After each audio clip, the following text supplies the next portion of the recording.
Je vous propose que nous réfléchissions ensemble à ce qui nous permet de prendre des décisions bonnes pour nous. Par bonnes pour nous, j'entends des décisions qui font que je me sens alignée, que j'ai un chemin de vie qui me paraît juste pour moi, dans lequel je sens que je m'épanouis et que je suis plus ce que je suis dans ce que je fais. Pour cela, il nous semble important de nous demander pourquoi nous faisons ce que nous faisons.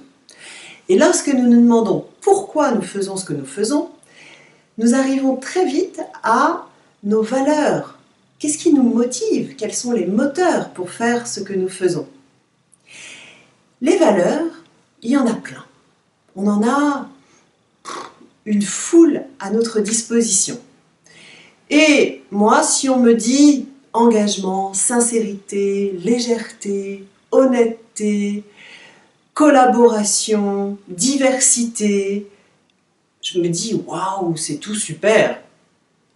Mais qu'est-ce qui va, moi, me donner de l'énergie? Qu'est-ce qui va me parler profondément? C'est ça que nous allons explorer ensemble pendant les jours qui viennent pour que vous puissiez chacun identifier le trio, voire les 4 valeurs essentielles qui vous font vous lever le matin.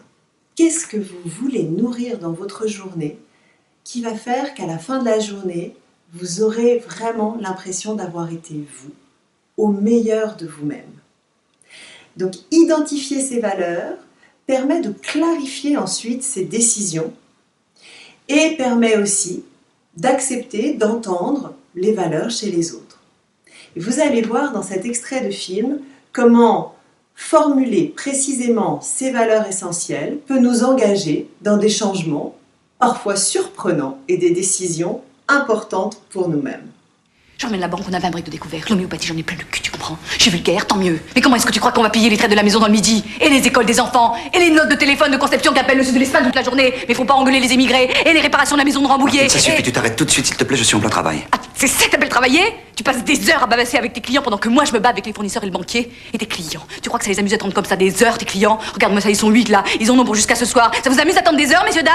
Autrefois, on n'attendait pas ici, jamais. En 10 minutes, clac-clac, c'était bouclé au suivant. Martine, tu sors immédiatement de cette salle d'attente. Mon cher Paul, je t'emmerde. Je suis vulgaire, tant mieux. Tant que j'habiterai dans cette maison, ça se passera pas comme ça. J'ai encore mon mot à dire. Tu veux la guerre, t'auras la guerre. Paul, je suis venu voir juste un petit moment, figure-toi qu'il m'arrive une chose affreuse, ou plutôt 2 choses affreuses d'ailleurs. Il faut que je te raconte ça. Tu comprends rien, hein? T'as jamais rien compris à rien.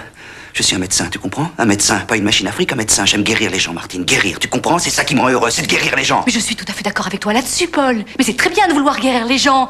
Mais dans ce cas-là, soigne à l'homéopathie les gens que tu aimes. Et les enfants, moi, ta famille. Là, d'accord. Mais les autres, non. Le business, c'est le business. On n'est pas des philanthropes, quand même. Autrement, on va-t-on? Comment veux-tu que je continue comme avant? J'étais au bord du suicide. 70 malades par jour, pire qu'une pute à Barbès, ces antibiotiques à l'appel. L'abattage, l'abattoir, oui. Pendant 10 ans de ce régime, pas une guérison. Tu m'entends? Je peux te jurer qu'en 10 ans dans ce cabinet, je n'ai pas vraiment guéri une seule personne. J'ai fait du fric, j'ai drogué les gens, j'ai aidé à creuser le déficit de la sécu et j'ai enrichi l'industrie pharmaceutique. Voilà ce que j'ai fait. Tu veux que je continue? Tu veux que je me suicide? C'est ça que tu veux? Parce que si je dois continuer, je me suicide. Tu seras bien avancé si je me suicide. Si je ne fais pas ce travail d'attention et d'observation de moi, de comprendre quelles sont ces fameuses valeurs essentielles qui me nourrissent au quotidien, qui me donnent de l'énergie, qui me mettent en route, eh bien je prends le risque de voir mon travail, ma vie, se vider de son sens.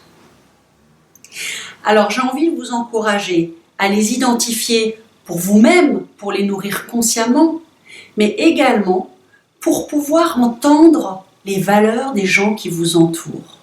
Puisque quand je suis au clair avec mes valeurs, je peux et je suis capable d'entendre les valeurs de mon interlocuteur, des gens avec qui je suis en échange. Ça va me servir à quoi? Pas du tout à porter un jugement de valeur, justement, ou à imposer mes valeurs. L'idée, c'est de travailler ensemble pour trouver le chemin qui permettra à chacun d'exprimer ce qui fait sens pour lui et ce qui lui permet d'être motivé et de se mettre au service du projet. L'autre chose qui nous semble importante et que nous aimerions que vous reteniez et que vous observiez, c'est comment est-ce que vous nourrissez ces valeurs.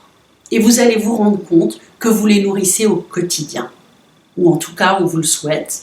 Mais ça peut être dans votre cadre professionnel, dans votre cadre personnel, dans vos investissements, dans différentes ou pour différentes causes ou actions. En tout cas, c'est l'idée fondamentale de la communication non violente et de l'assertivité. Identifier le chemin que nous pourrons prendre ensemble.